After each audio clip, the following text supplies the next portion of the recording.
ನಮಸ್ಕಾರ. ಎಲ್ಲ ಮಾಧ್ಯಮ ಮಿತ್ರಗಳನ್ನ ನಾನು ಸ್ವಾಗತ ಮಾಡ್ತಾ, ನಮ್ಮ ಸಂಸ್ಥೆಯ ಆಡಳಿತ ಮಂಡಳಿಯ ಸದಸ್ಯರು ಹಾಗೂ ಬೋಧಕ ಸಿಬ್ಬಂದಿಯವ್ರನ್ನ ಸ್ವಾಗತ ಮಾಡ್ತಾ, ನಾನು ಈ ಪ್ರೆಸ್ ಕಾನ್ಫರೆನ್ಸನ್ನು ಮಾಡೋಕ್ಕೆ ಹೊರಟಿದ್ದೀನಿ. ನಾನು ಉದ್ದೇಶ ಇದೇ ಆಗಸ್ಟ್ 9ನೇ ತಾರೀಕು ಭಾನುವಾರದಂದು 10 ಗಂಟೆಗೆ ಏನು ಹಿರಿಯ ವಿದ್ಯಾರ್ಥಿಗಳ ಮಹಾಸಂಗಮ ಅಂತ ಹೇಳಿ ಎಲ್ಲ ಹಿರಿಯ ವಿದ್ಯಾರ್ಥಿಗಳನ್ನು ಒಟ್ಟಿಗೆ ಸೇರಿಸಿ ಮೊದಲನೇ ಬಾರಿಗೆ RES ಅಲ್ಲಿ ದೊಡ್ಡ ಮಟ್ಟದ ಒಂದು ಹಳೆಯ ಹಾಗೂ ಹಿರಿಯ ವಿದ್ಯಾರ್ಥಿಗಳ ಒಂದು ಕಾರ್ಯಕ್ರಮವನ್ನು ನಾವು ಹಮ್ಮಿಕೊಂಡಿದ್ದೇವೆ. ಇದು ಬಹುಶಃ ನೀವು ಈಗ ನಾನು ನೋಡಿದಾಗೇ ನೀವು ಎಲ್ಲ ಹಿರಿಯ ವಿದ್ಯಾರ್ಥಿಗಳಿದ್ದೀರ, ಎಲ್ಲ ಮಾಧ್ಯಮ ಮಿತ್ರರು, ನಿಮಗೂ ಎಲ್ಲ ಗೊತ್ತಿದೆ. ಇದು ಭಾರಿ ಹಳೆ ಸಂಸ್ಥೆ, 1933ರಲ್ಲಿ ತೆಗೆದಂಥ ಸಂಸ್ಥೆ. ಇದು ಕರಿಯಪ್ಪನವರು 92 ವರ್ಷ ಆಗಿರ್ಬೇಕಿದು.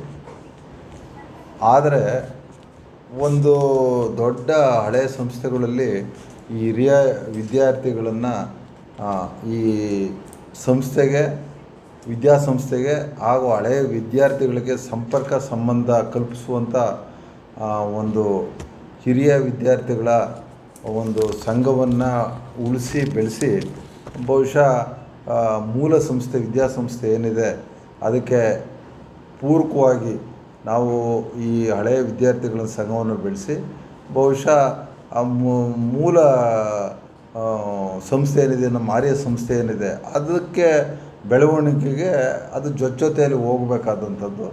ಬಹುಶಃ ಇಷ್ಟು ವರ್ಷ ಸಂಘಟಿತವಾಗಿ ಪ್ರವೃತ್ತಿ ಇರುವಂಥ ಒಂದು ಸಂಘ ಇರಲಿಲ್ಲ. ಇದು ನಮ್ಮ ಚಿಂತನೆ, 3 ವರ್ಷದಿಂದ ನಮ್ಮ ಚಿಂತನೆ ಇತ್ತು, ಏನಾದರೂ ಮಾಡಿ ಇಲ್ಲಿ ಹಳೆಯ ವಿದ್ಯಾರ್ಥಿಗಳನ್ನು ಒಗ್ಗೂಡಿಸಿ ಒಂದು ಕಾರ್ಯಕ್ರಮ ಮಾಡಿರಿ, ಪುನಃ ಅದು ಕಾರ್ಯ ಚಟುವಟಿಕೆಗಳನ್ನ ಇಟ್ಕೊಂಡು ನಡೆಸುವಂಥ ಒಂದು ಸಂಘ ಮಾಡಬೇಕು ಅಂತ ಭಾಳ ಆಸೆ ಇತ್ತು. ಇದಕ್ಕೆ 3 ವರ್ಷದಿಂದ ಒಂದು ಪ್ರಯತ್ನ, ಬಹುಶಃ 1.5 ವರ್ಷದಿಂದ ಇದಕ್ಕೆ ಸಂಘಟನೆ ಮಾಡಬೇಕು.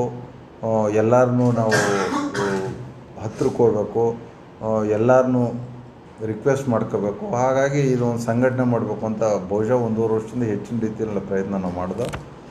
ಅದರ ಪರಿಣಾಮವೇ ಇವತ್ತು ನಾವು ಒಂದು ಕಾರ್ಯಕ್ರಮ ಮಾಡೋಕ್ಕೆ ಒಂದು ಅವಕಾಶ ಆಯಿತು ಅಂತ ತಿಳ್ಕೊತೀನಿ.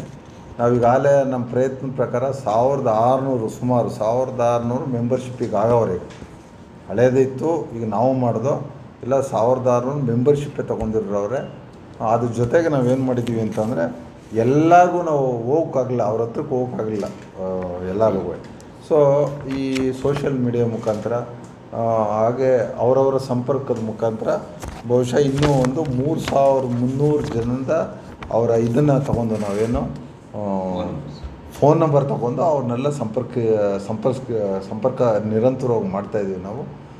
ಅದ್ರ ಪ್ರಕಾರ ಈಗ ಒಟ್ಟು 5000 ಮೆಂಬರ್ಸ್ ಆಗದಿರೋ 5300 ಜನಕ್ಕೆ ನಾವು ಈಗ ಸಂಪರ್ಕವನ್ನು ಮಾಡಿ ಅವ್ರಿಗೆಲ್ಲ ನಾವು ಸೋಷಿಯಲ್ ಮೀಡಿಯಾ ಮುಖಾಂತರ ನಾವು ಆಹ್ವಾನವನ್ನು ಕಳಿಸಿದ್ದೀವಿ. ನಾವು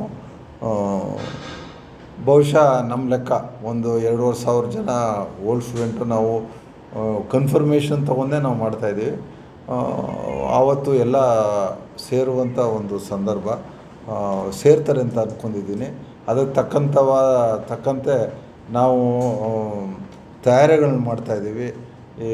ಒಂದು 2 ಕಾರ್ಯಕ್ರಮ ಇರ್ತದೆ. ಅದರಲ್ಲಿ ಬೆಳಗ್ಗೆ 10 ಗಂಟೆಗೆ ಶುರುವಾದರೆ, ಮೊದಲನೇ ಶುರು ಮಾಡೋದೇ ನಾವು ವೇದಿಕೆ ಫಂಕ್ಷನ್ನು. ಅದು 10 ಗಂಟೆಗೆ ನಾವು ಒಂದು 1/4 ಗಂಟೆ ಹೆಚ್ಚು ಕಮ್ಮಿ ಫಸ್ಟು ಈ ಏನು 3 ವರ್ಷದಲ್ಲಿ ನಾವು ಏನು ಅಭಿವೃದ್ಧಿ ಕೆಲಸ ಮಾಡಿದ್ದೀವಿ, ಹಿಂದೆ ಹೇಗಿತ್ತು, ಈಗ ಏನೇನು ಮಾಡಿದ್ದೀವಿ, ಮುಂದೆ ಯಾವ ದಾರಿಲಿ ಹೋಗಬೇಕು ಅನ್ನೋದ್ರ ಬಗ್ಗೆ ಒಂದು ಕಿರುಚಿತ್ರ ಇದೆ, ಅದನ್ನು ಪ್ರದರ್ಶನ ಮಾಡ್ತೀವಿ ನಾವು. ಅದಾದ ನಂತರ ನೀವು ನೋಡಿದ್ದೀರ, ಡಾಕ್ಯುಮೆಂಟ್ರಿ ತೆಗ್ಸಿದ್ದೀವಿ ಸಾಕ್ಷ್ಯಚಿತ್ರಣ ಕರಿಯಪ್ಪನವ್ರ ಬಗ್ಗೆ. ಅದು ಹಿಂದೆ ನಾವು ಅವರ 125ನೇ ಜನ್ಮದಿನದಿಂದ ನಾವು ತೋರಿಸಿದ್ದು, ಬಹುಶಃ ಎಲ್ಲರೂ ನೋಡಿಲ್ಲ, ಹಾಗಾಗ್ಬಿಟ್ಟು ಅದನ್ನು ತೋರಿಸ್ತೀವಿ ನಾವು. ಅದಾದಮೇಲೆ ವೇದಿಕೆ ಕಾರ್ಯಕ್ರಮ ಶುರುವಾಗುತ್ತೆ. ನಿಮ್ಗೆ ಗೊತ್ತು, ನಿಮಗೆ ಇಲ್ಲಿ ಎಲ್ಲ ಥರದಲ್ಲಿ ಸಮಾಜದಲ್ಲಿ ಬೆಳೆದಿರುವಂಥ ಓದಿರುವಂಥ ಎತ್ತರಕ್ಕೆ ಈ ಅವರು ಬೇರೆ ಬೇರೆ ಫೀಲ್ಡಲ್ಲಿ ಬೆಳೆದಿರುವಂಥವ್ರು ನೋಡ್ತಾ ಇದ್ದೀವಿ. ಅಂಥವ್ರನ್ನ ಕೆಲವ್ರನ್ನ ಎಲ್ಲರನ್ನೂ ಕರೆದು ಮಾಡೋಕ್ಕಾಗಲ್ಲ. ಅಂಥವ್ರನ್ನ ಕೆಲವ್ರನ್ನ ಅತಿಥಿಗಳಾಗಿ ಕರೆದು ಮಿಕ್ತವ್ರೆಲ್ಲರೂ ಇರ್ತಾರೆ. ಅದರಲ್ಲಿ ಮುಖ್ಯವಾಗಿ ಈ ಅನ್ನದಾನೇಶ್ವರ ಸ್ವಾಮೀಜಿ ಅಂತ ಅವ್ರು ನನ್ನ ಕ್ಲಾಸ್ಮೇಟು. ಸೊ ಅವರು ಅವತ್ತು ದಿವ್ಯ ಸಾನ್ನಿಧ್ಯ ವಹಿಸ್ತವ್ರೆ. ಅವರು ಓಲ್ಡ್ ಸ್ಟೂಡೆಂಟ್, ನಾವು ಜೊತೆಲೇ ಓದ್ತಿದ್ದರು PUCನ.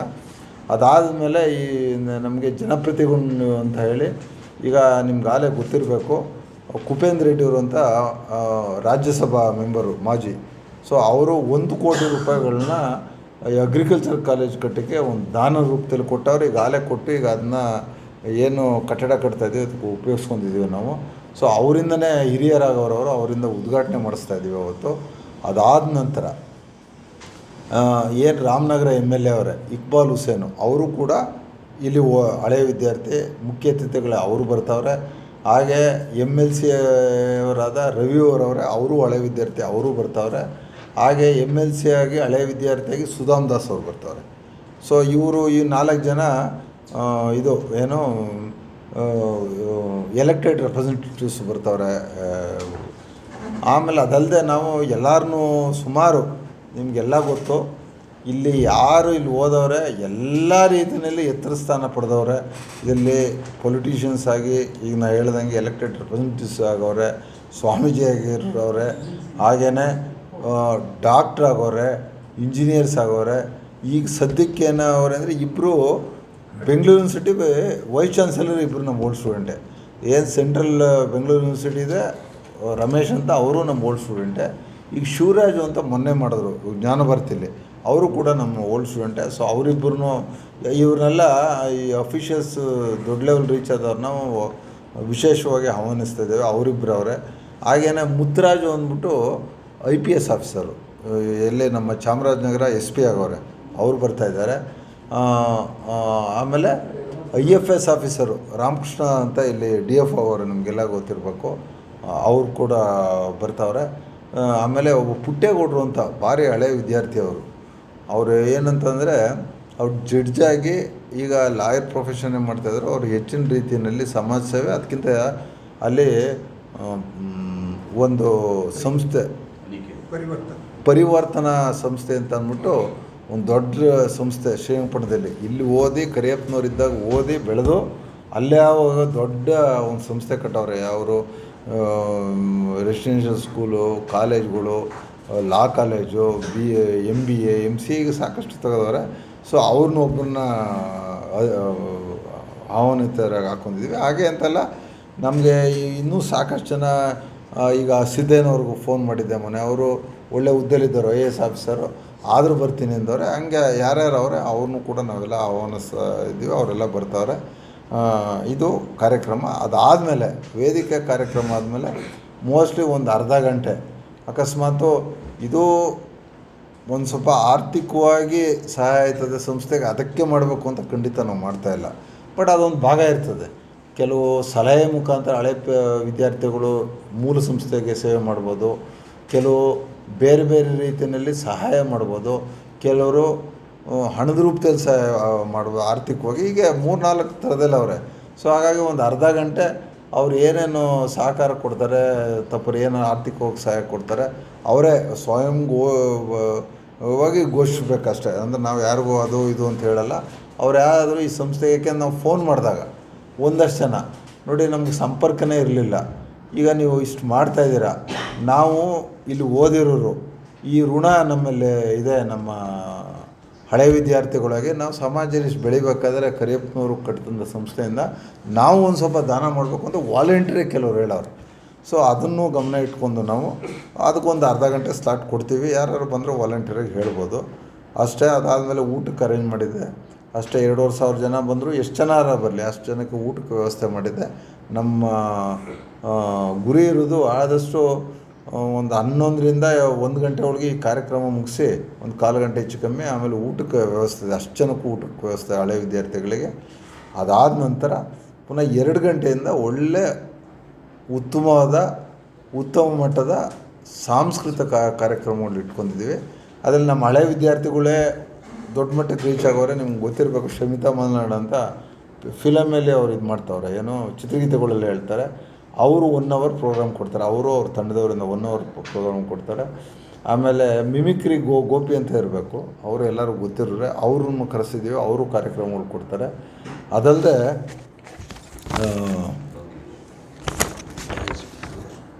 ನಾಟ್ಯಾಂಜಲಿ ಅಂತ ಅಂದ್ಬಿಟ್ಟು ಅಶೋಕ್ ಅವರು ನಾನು ಭಾರಿ ಆಪ್ತರು, ಹಿಂದೆ ಒಂದು ಸತಿ ಬಂದ್ ಮಾಡಿಸಿದ್ದೆ.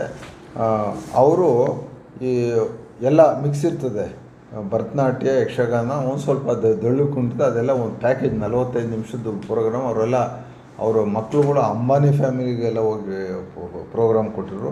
ಸೊ ಅವರೊಂದು 3/4 ಗಂಟೆ ಕೊಡ್ತಾರೆ. ಹಾಗೆ ಇನ್ನೊಬ್ಬ ಹಳೆ ವಿದ್ಯಾರ್ಥಿ ಒಳಸಾಲೆ ಅಂತ ಹೇಳಿ, ಅವರು ಕೂಡ ಕೊನೆಯಲ್ಲಿ ಕಾರ್ಯಕ್ರಮ ಕೊಡ್ತಾರೆ. ನಾವು ಅಂದ್ಕೊಂಡಿದ್ದೀವಿ ಅಟ್ಲೀಸ್ಟ್ ಒಂದು 2-2:30 5-5:30ವರೆಗೂ ಈ ಸಾಂಸ್ಕೃತಿಕ ಕಾರ್ಯಕ್ರಮಗಳನ್ನ ಇಟ್ಕೊಳ್ಳುವಂತಿದ್ದೀವಿ. ಇಷ್ಟು ಅವತ್ತು ಕಾರ್ಯಕ್ರಮ.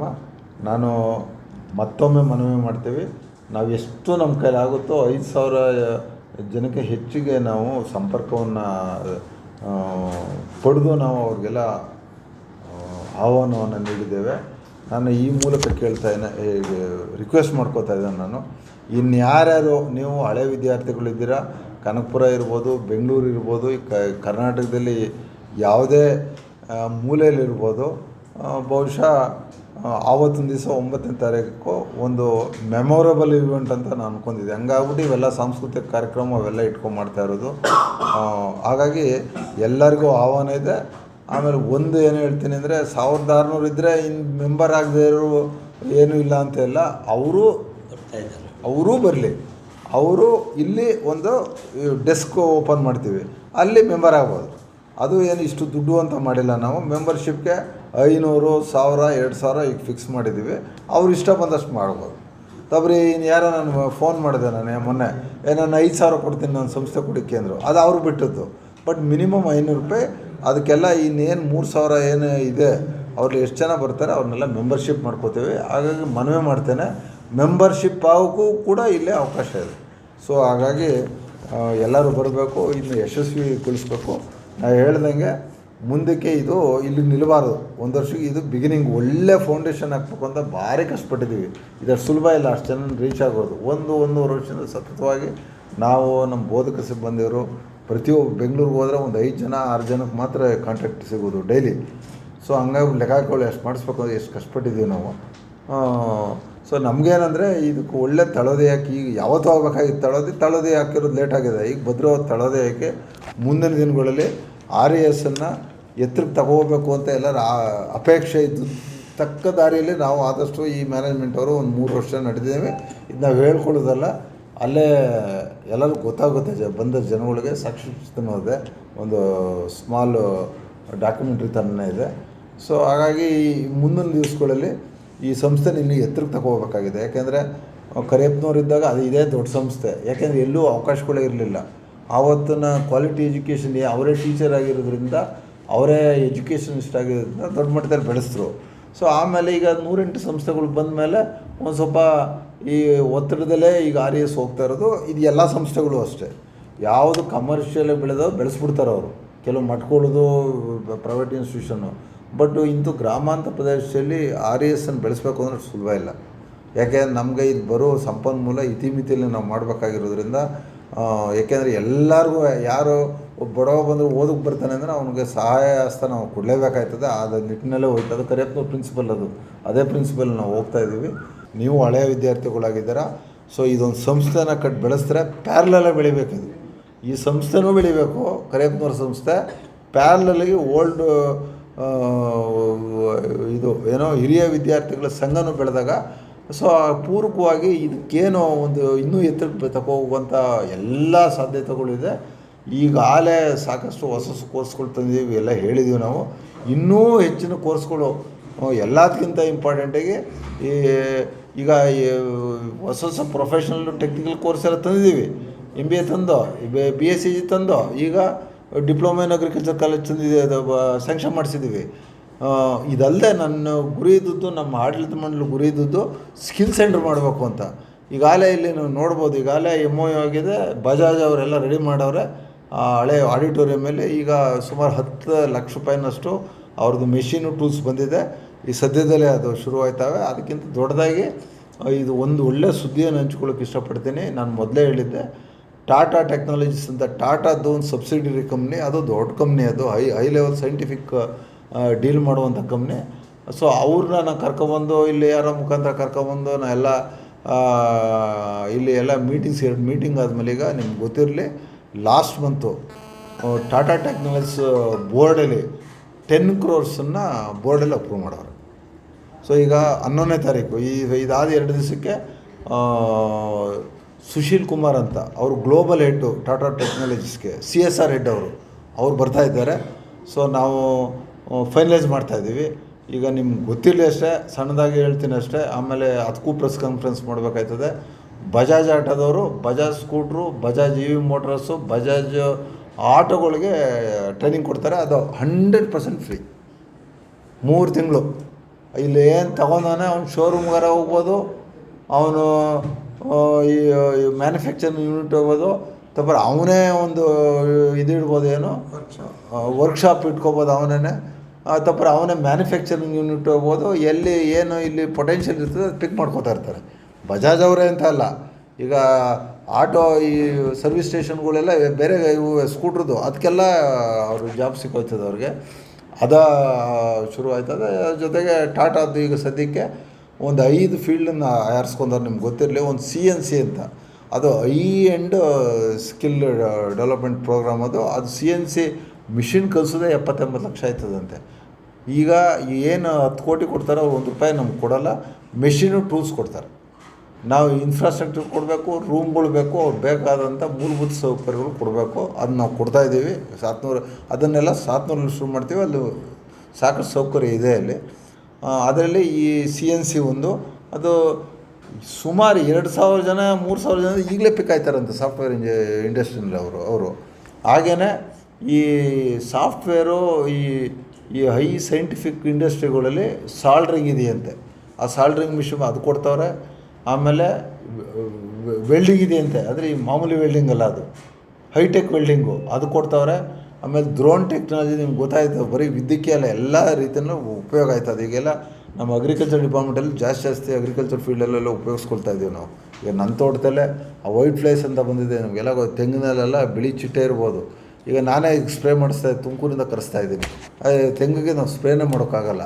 ಸೊ ಈಗ ಅದ್ರ ಯೂಸೇಜ್ ಜಾಸ್ತಿ, ಅದಕ್ಕೂ ಕೊಡ್ತಾವ್ರೆ. 4 ಕೊನೆಗೆ ನಾನು ರಿಕ್ವೆಸ್ಟ್ ಮಾಡ್ಕೊಂಡೆ, ನೋಡಿ, ಇದು ಯಾರು SLC ಫೇಲ್ ಆಗವ್ರೆ, SLC ಪಾಸ್ ಊರು ಸೇರಿಬಿಟ್ಟವ್ರೆ. ಈಗ ಬೆಂಗಳೂರು ಸಕ್ಕ ಡಿಮ್ಯಾಂಡ್ ಬೆಳೀತದೆ. 150 ಕೋಟಿ ಅಲ್ಲ 1.5 ಕೋಟಿ ಜನ ಬೆಂಗಳೂರಲ್ಲಿ ವಾಸಿಸ್ತವ್ರೆ. ಸ್ಪೆಷಲಿ ಅವ್ರಿಗೇನು ಡಿಮ್ಯಾಂಡು ಅಂದರೆ ಈ ಪ್ಲಂಬರ್ಸು, ಎಲೆಕ್ಟ್ರಿಷಿಯನ್ನು, AC ರಿಪೇರರ್ಸು, TV ರಿಪೇರಿ ಮಾಡೋರು, ಮೊಬೈಲ್ ರಿಪೇರಿ ಮಾಡೋರು.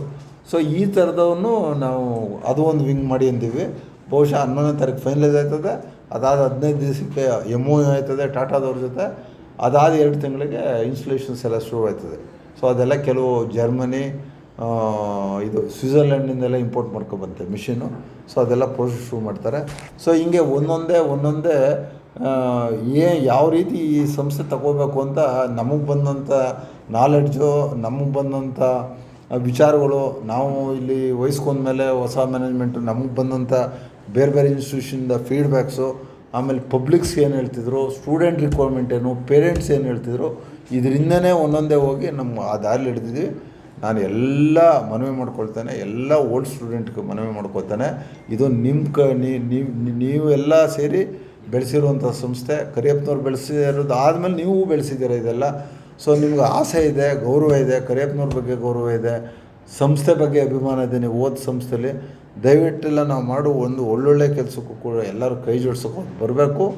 ಆವತ್ತು ನಾವೊಂದು ಶಕ್ತಿ ಪ್ರದರ್ಶನನೇ ಮುಂದಕ್ಕೆ ದೊಡ್ಡ ಇದು ಫೌಂಡೇಶನ್ ಆಗಿ ಈ ಸಂಸ್ಥೆನೂ ಬೆಳ್ಕೋಕ್ಕೆ ಎಲ್ಲ ಸಹಾಯ ಮಾಡ್ತೀರಾ ಅಂತ ನಾನು ಮಗದೊಮ್ಮೆ ಪ್ರತಿಯೊಬ್ಬರಿಗೂ ಆಹ್ವಾನವನ್ನು ಕೊಡ್ತಾಯಿದ್ದೀನಿ. ಅದ್ರ ಜೊತೆಗೆ ಇನ್ನೊಂದು ರಿಕ್ವೆಸ್ಟ್ ಮಾಡ್ತೀನಿ, ನೀವು ಬರ್ಬೋದು, ನಿಮ್ಮ ಮನೆಯವ್ರನ್ನ ಕರ್ಕೊಬರ್ಬೋದು.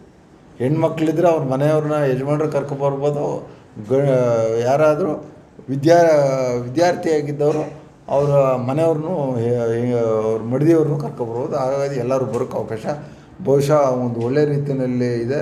ಒಂದು ಸೆಲ್ಫಿ ಪಾಯಿಂಟ್ ಕರಿಯಪ್ಪನವರು ಇದಿಟ್ಟು ಒಂದು ಸೆಲ್ಫಿ ಪಾಯಿಂಟು ಕೂಡ ಮಾಡಿಸ್ತಾಯಿದ್ದೀವಿ, ಎಲ್ಲರಿಗೂ ಒಂದು ನೆನಪಾಗಿ ಉಳ್ಕೊಳ್ಳಿ ಅಂತ. ಹಾಗೆಯೇ ಒಂದು ಕಾಫಿ ಟೀ ಸ್ಟಾಲ್ ಇಡ್ತಾ ಇದ್ದದ್ದು, ಬೆಳಗ್ಗೆಯಿಂದ ಸಾಯಂಕಾಲದವರೆಗೂ ಇರ್ತದೆ. ಅವರವ್ರ ಗುಂಪಿಗೆ ಯಾರ್ಯಾರು ಬರ್ತಾರೆ ಅವರೆಲ್ಲ ಅಲ್ಲಿ ಹೋಗಿ ಕಾಲ ಕಳಿಬೋದು. ಅದು ಸೊ ಹಾಗಾಗಿ ನಿರಂತರವಾಗಿ 10 ಗಂಟೆಯಿಂದ ಸಾಯಂಕಾಲ 5:30ವರೆಗೂ ಒಳ್ಳೊಳ್ಳೆ ಕಾರ್ಯಕ್ರಮಗಳು ನೀವೆಲ್ಲ ಭಾಗಿಯಾಗಬೇಕು. ಫುಲ್ ಹೋಲ್ಡ್ 10 ಗಂಟೆಯಿಂದ 5:30ವರೆಗೂ ನೀವೆಲ್ಲ ಇರಬೇಕು, ಭಾಗಿಯಾಗಬೇಕು. ಬಹುಶಃ ನೀವು ಎಷ್ಟು ಭಾಗವಹಿಸ್ತೀರಾ ನಮ್ಗೆ ಇನ್ನೂ ಹೆಚ್ಚಿನ ರೀತಿ ಸ್ಫೂರ್ತಿ ಬರ್ತದೆ ಮ್ಯಾನೇಜ್ಮೆಂಟ್ಗೆ. ಇಲ್ಲ ನಾವು ಮಾಡಬೇಕು, ನಾವು ಇನ್ನು ಆ ಎಂಕರೇಜ್ಮೆಂಟ್ ಸಿಕ್ಕರೆ ನಮಗೂ ಒಂಥರ ದೊಡ್ಡ ಮಟ್ಟದ ಎಂಕರೇಜ್ಮೆಂಟ್ ಆಗುತ್ತೆ. ನಾವು ಸರಿಯಾದ ದಾರಿಲಿ ಹೋಗದೇ ಇದ್ದರೆ ತಿದ್ದಕ್ಕೆ ಅವಕಾಶ ಇದೆ ನಿಮಗೆ. ಸರಿಯಾದ ದಾರಿಲಿ ಹೋಗ್ತಾ ಇದ್ದೀವಿ ನಾವು ಮ್ಯಾನೇಜ್ಮೆಂಟು ಅಂದರೆ ಅದು ಗುರುಸು ಹೇಳಿದಾಗ ನಮಗೊಂದು ಸ್ಫೂರ್ತಿ ಬರ್ತದೆ. ಸೊ ಅದು ಎಲ್ಲ ದೃಷ್ಟಿಯೆಲ್ಲ ತಾವೆಲ್ಲ ಬರಬೇಕು. ಹಾಗೆ ಮಾಧ್ಯಮ ಮಿತ್ರಗಳು ನೀವುಗಳು ಎಲ್ಲ ಓಲ್ಡ್ ಸ್ಟೂಡೆಂಟ್ ಆಗಿದ್ದೀರಾ, ಇದು ಒಳ್ಳೆ ರೀತಿಯಲ್ಲಿ ಓಲ್ಡ್ ಸ್ಟೂಡೆಂಟ್ ತಲುಪುವಂಥ ತಾವೆಲ್ಲ ಮಾಡಬೇಕು ಅಂತ ನಾನು ಕೇಳ್ಕೊಳ್ತೀನಿ. ಎಲ್ಲರಿಗೂ ನಮಸ್ಕಾರ.